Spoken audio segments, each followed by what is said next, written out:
Welcome back trending blogs. ఇవాళ మనం చేపల ఫ్రై చేసుకుందామండి.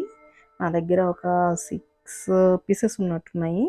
వీటితోటి ఫ్రై చేసుకుందాము. వీటిని శుభ్రంగా నేను కడిగి పెట్టేసుకున్నానండి. వీటిల్లో మనం వేసుకుందాం. ఫస్ట్ వచ్చి ఇది అల్లం అండి. అల్లము, పసుపు, ఉప్పు కొంచెం మిక్సీకి వేసి పెట్టేస్తాను. అంటే ఎక్కువ రోజులు స్టాక్ ఉండాలంటే మనం ఉప్పు, పసుపు వేసుకుంటే కొంచెం చేదు కరుణ రాకుండా ఉంటుంది. అల్లం పేస్ట్కి కొంచెం మంచి ఉప్పు, పసుపు వేసేసుకున్నాం. దీంట్లో ఇంకొంచెం పసుపు వేసుకున్నాం. కొంచెం పసుపు, కొంచెం సాల్ట్, సరిపోయినంత సాల్ట్ వేసుకుందాము. దీంట్లో కొంచెం కారం వేసుకుందాం. అంటే మనము ఫిష్ ఫ్రై మసాలా వేసుకుంటామండి. దాంట్లో ఆల్మోస్ట్ ఉంటుంది. ఇది ఫిష్ ఫ్రై మసాలా. దీనికి ఏంటంటే ఇదండి, నేను కవర్ కూడా తీసి పెట్టాను.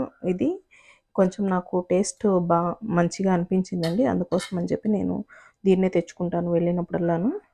ఇది బాగుంటుందండి. ఒక 2 స్పూన్స్ వేసుకున్నాను. ఇది చిన్న స్పూనే కాబట్టి 2 స్పూన్స్ వేసుకోవచ్చు, బాగుంటుంది. దీంట్లో మనం కొంచెం ఇది మెంతులు, ఆవాలు పౌడర్ అండి. ఈ మెంతులు, ఆవాల పౌడర్ ఎక్కువ వేసుకోకూడదండి, కొంచెం వేసుకుంటే చాలు. అంటే మనకి దీంట్లో ఏం పులుపు వేయం కాబట్టి వేయకపోయినా పర్లేదు, కానీ స్మెల్కి కొంచెం బాగుంటుంది అని నేను వేస్తున్నాను. వీటిని కొంచెం కార్న్ఫ్లోర్ వేసుకుందాం. ఇదిగోండి, కార్న్ఫ్లోర్ వేసుకొని కలుపుకుందాము. నేను ఇది స్టాప్ చేసి కలిపి పెట్టేసుకుంటానండి. కలిపి పెట్టేసుకొని ఒక హాఫ్ అన్ అవర్ పక్కన పెట్టేసుకోండి. బాగా మ్యాగ్నేట్ అవుతుంది. తర్వాత మనం ఆయిల్ పెట్టుకొని ఆయిల్లో డీప్ ఫ్రై చేసుకుందాం. ఓకేనా? ఓకే అండి. ఒక హాఫ్ అన్ అవర్ మ్యాగ్నేట్ అయిన తర్వాత మనం ఆయిల్ పెట్టేసుకొని స్టవ్ వెలిగించేసుకుందాం. కొన్ని నూనెలో వేసేసుకుందాము. బాగా వేగుతున్నాయండి. వేగేటప్పుడు మనం కొంచెం వీటిని టర్న్ చేసుకుంటూ ఉండాలండి. టర్న్ చేసుకుంటూ ఉంటే బాగా వేగుతాయి.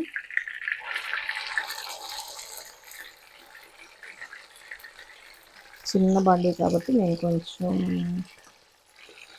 కేర్ఫుల్గా తీస్తున్నాను. మీరు కొంచెం పెద్ద బండి పెట్టుకోండి. నాకేంటంటే ఆయిల్ వేస్ట్ అయిపోతుందని చెప్పేసి నేను కొంచెం చిన్న బాండీలో చేయడానికి ట్రై చేస్తాను. మీరు చిన్న బాండీలో వేసుకునే పని అయితే 2 పీసెస్ వేసుకోవడానికి ట్రై చేయండి. ఓకేనా? మూత పెట్టకపోయినా పర్లేదండి. మూత పెడితే కొంచెం ముక్కలు జ్యూసీగా వస్తాయి.